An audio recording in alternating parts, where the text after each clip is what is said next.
En una gélida mañana de noviembre, una aeronave Airbus A300 alzó vuelo desde el Aeropuerto Internacional John F. Kennedy, con 260 almas a bordo. Era un lunes aparentemente tranquilo. Sin embargo, menos de 2 minutos después de dejar tierra firme, el aparato perdió el control y se precipitó en picado sobre un vecindario residencial en Queens. El estruendo fue tan violento que muchos pensaron que la ciudad había sido blanco de otro atentado. No hubo tiempo para mensajes de emergencia ni advertencias por radio. Solo una explosión repentina, una columna de humo y fuego, y un barrio entero envuelto en caos. ¿Un sabotaje? ¿Un error humano? ¿Un colapso que nadie supo ver venir? La fecha era 12 de noviembre de 2001. A solo 61 días del horror del 11 de septiembre, la ciudad de Nueva York aún respiraba cenizas emocionales. Esa mañana, mientras el sol apenas rozaba el horizonte, el vuelo 587 de American Airlines estaba preparado para dirigirse a Santo Domingo. La mayoría de los pasajeros eran de ascendencia dominicana, ilusionados por reunirse con sus seres queridos. La atmósfera dentro de la cabina era relajada, casi doméstica. En la cabina de mando, el primer oficial, Sten Moline, de 34 años, se encontraba al frente. Había acumulado más de 4.400 horas de vuelo, incluyendo una porción significativa a bordo de este mismo modelo. A su lado, el comandante Edward States, de 42 años, vigilaba cada paso. Veterano, con experiencia militar previa y más de 8.000 horas de vuelo, representaba la calma que solo da el tiempo. El avión, identificado con el número de registro N14053, era un Airbus A300, con casi 13 años en operación. Mantenido bajo normativas estrictas, no presentaba fallas técnicas reportadas en los días anteriores. El despegue se autorizó desde la pista 31L a las 9:14 am. Justo antes, un gigantesco Boeing 747 de Japan Airlines había partido desde la misma pista. Una estela invisible quedó suspendida en el aire. Los controladores de tráfico aéreo advirtieron de la posible turbulencia. Nada fuera de lo común. Pero 106 segundos después del despegue, algo falló. Una secuencia de vibraciones, movimientos extraños y alarmas encendieron la tensión en la cabina. ¿Notas eso?, preguntó el capitán. El primer oficial respondió con una mirada fija en los indicadores, que comenzaban a moverse erráticamente. En cuestión de segundos, el avión comenzó a zarandearse violentamente. Lo que siguió fue una cadena de acciones desesperadas. El primer oficial ejecutó una serie de movimientos severos con los pedales del timón, intentando recuperar el control lateral. En apenas 20 segundos, osciló el timón de lado a lado con una fuerza alarmante. Fue entonces cuando todo se vino abajo.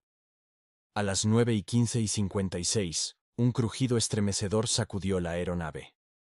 El estabilizador vertical, una de las piezas más críticas para mantener la dirección del vuelo, se desprendió por completo. Los motores, víctimas del mismo vaivén brutal, se separaron del fuselaje segundos después. El avión, ya sin rumbo ni control, comenzó su caída. Impactó sobre Bell Harbor, un tranquilo barrio en Queens.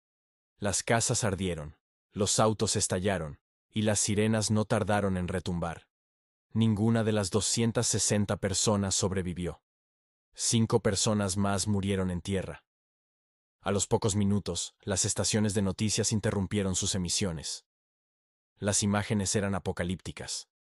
Se hablaba de una explosión aérea, de posibles misiles, de otra tragedia provocada por manos humanas. El FBI y otras agencias entraron en acción de inmediato. Pero los primeros indicios apuntaban a algo diferente. Un descubrimiento inquietante cambiaría el rumbo de la investigación. Flotando en las aguas de la bahía de Jamaica, a más de 1 kilómetro del lugar del siniestro, se halló una pieza enorme. El timón vertical entero. No había explotado al estrellarse. Se había desprendido mientras el avión aún volaba. Ese hallazgo fue clave. La separación de esa estructura sin señales de incendio ni detonación apuntaba a un fallo estructural.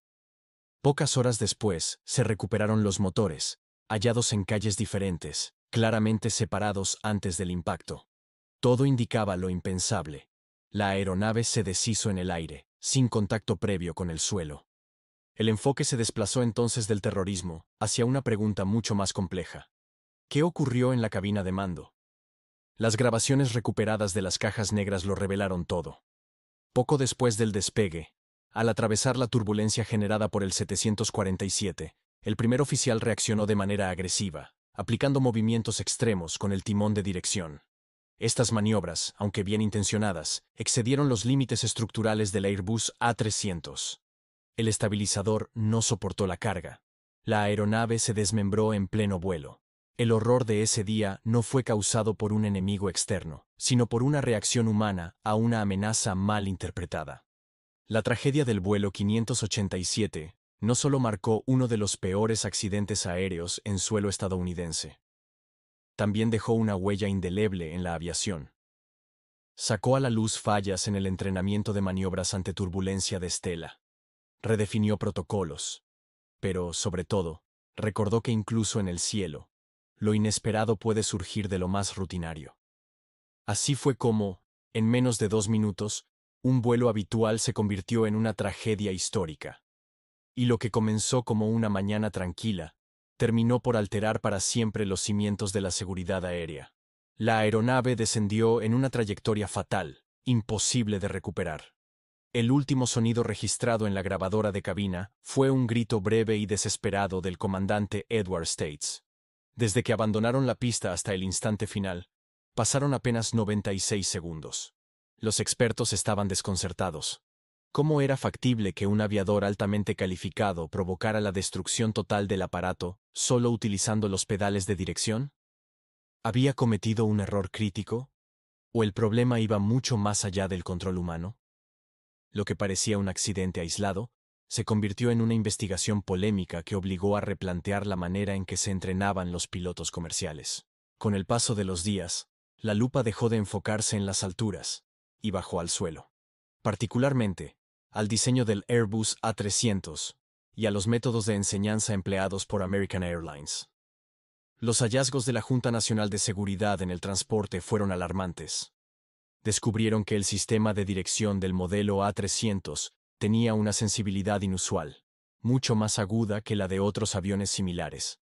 Eso, por sí solo, no representaba un riesgo. Pero si alguien, en pleno vuelo, realizaba movimientos bruscos a alta velocidad, como ocurrió aquel 12 de noviembre, las consecuencias podían ser devastadoras. El sistema de control no amortiguaba las acciones del piloto, las amplificaba. Moline, el primer oficial, creía que estaba corrigiendo la trayectoria con firmeza, como le habían enseñado. Pero cada presión en los pedales generaba una fuerza lateral brutal sobre la cola del avión. El estabilizador vertical, aunque construido para soportar grandes tensiones, no estaba preparado para 5 sacudidas tan violentas en tan corto tiempo. Fue esa secuencia extrema la que acabó arrancándolo de cuajo. Entonces, surgió la gran pregunta. ¿Por qué un profesional, entrenado para situaciones de emergencia, respondió de forma tan agresiva? ¿Fue un acto temerario? ¿O una consecuencia directa de cómo lo habían instruido? La respuesta apuntaba a una grieta profunda en el sistema. American Airlines venía enseñando a sus pilotos a usar el timón con decisión ante cualquier signo de inestabilidad. Los simuladores reforzaban esta reacción. Sin embargo, lo que nunca se les explicaba con claridad era que, a velocidades de ascenso, esos movimientos podían convertirse en una sentencia de muerte.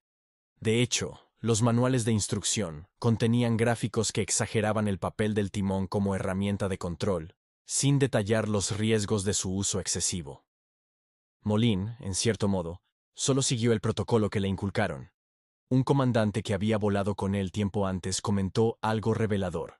Durante un episodio de turbulencia por estela, Moline había utilizado los pedales del timón con una intensidad tal que el capitán creyó que uno de los motores se había apagado. Pero Moline intentaba estabilizar las alas, con movimientos radicales que generaban violentas sacudidas de guiñada, es decir, un giro repentino del avión hacia los lados. Tras el accidente, la controversia estalló.